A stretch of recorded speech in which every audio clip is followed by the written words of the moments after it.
the stronger and the weaker, and you see it.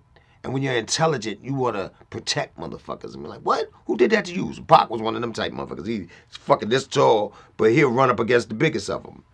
And so, but he had that type of thing. Like, it was so funny. Every time I would see him, he'd be like, you good? He was the first person to call me OG. So he was like, yo, you good, OG? He kept saying that, OG, OG. And I was like, fuck is an OG? And he was like, original gangster, nigga. And I was like, hey, I like that. You know what I'm saying? But we were running into each other like haphazardly. No, I think he said in an interview, matter of fact, that he was able to help mediate it because he knew Pac. He was always on tour with Pac and Digital Underground. And he said Pac called him one day, was like, look, I need to come to your hood and I need to holler at these people that's saying this and this and that. So Pac came by himself.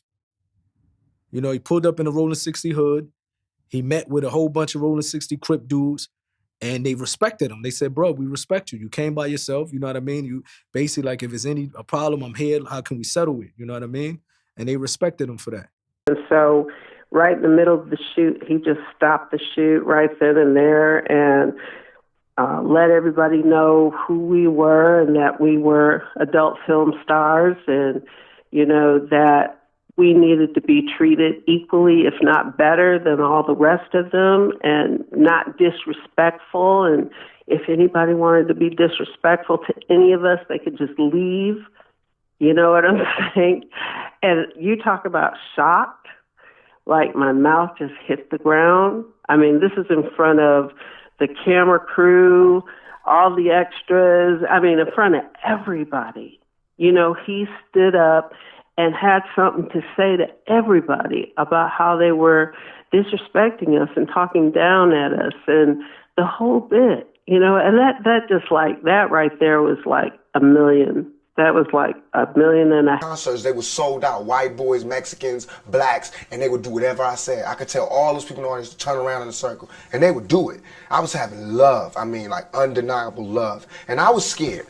I was scared that I would come to a town and I have the leader of the gang there telling me, what do you need?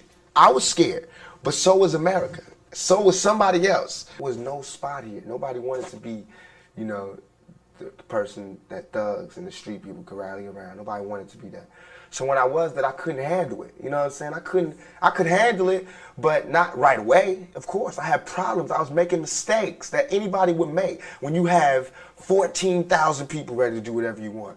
You know what I'm saying? When you have all over the country people waiting to hear what you want to do. You know what I'm saying? This thug life code, we have a code putting order to the violence on the streets. And when they all listening to you, I got people in the penitentiary, you know what I'm saying, big time OG criminals who are calling me, telling me they want me to lead their movement. I mean, I'm gonna have a problem, you know what I'm saying? I'm gonna have a small identity crisis here.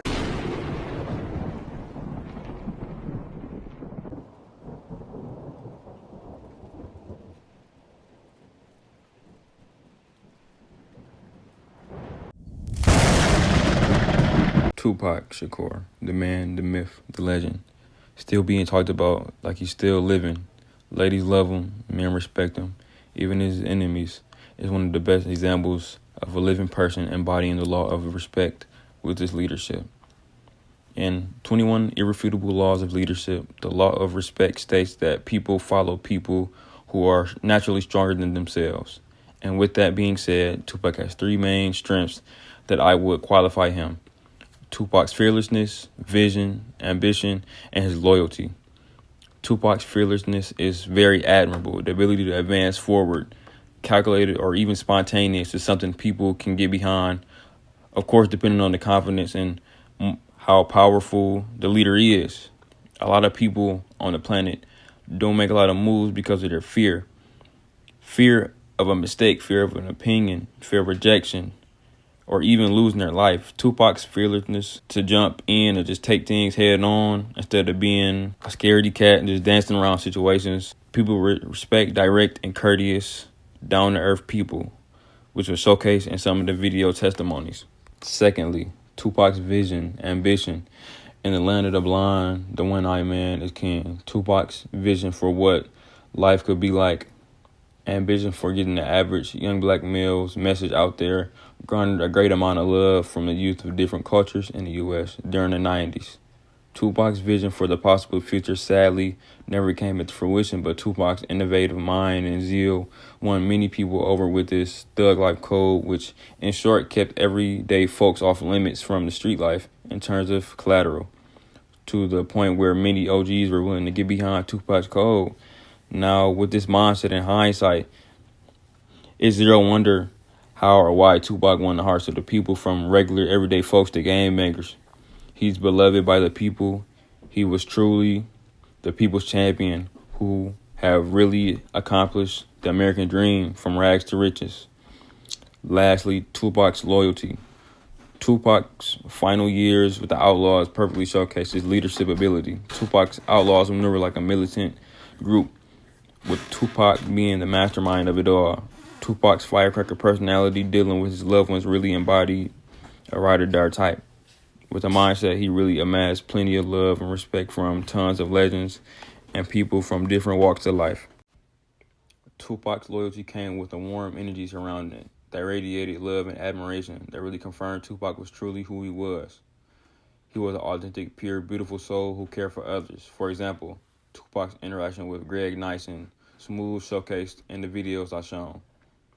So to conclude, Tupac's ability to gain respect of others through his fearlessness, his vision, and his loyalty has beautifully showcased how he has embodied the law of respect. Sadly, Tupac never lived long enough to see his vision through, but luckily he left the vision for his offspring to move forward. One thing I would like to add is those three strengths I listed can also work against you, like for Tupac, which led to his own demise. Sadly, being too extreme, too ambitious, too loyal, or loyal to the wrong individual, fearless to the extent of becoming arrogant and delusional. I just want to thank everybody for watching the video, and I hope you enjoyed. Stay tuned for the next one.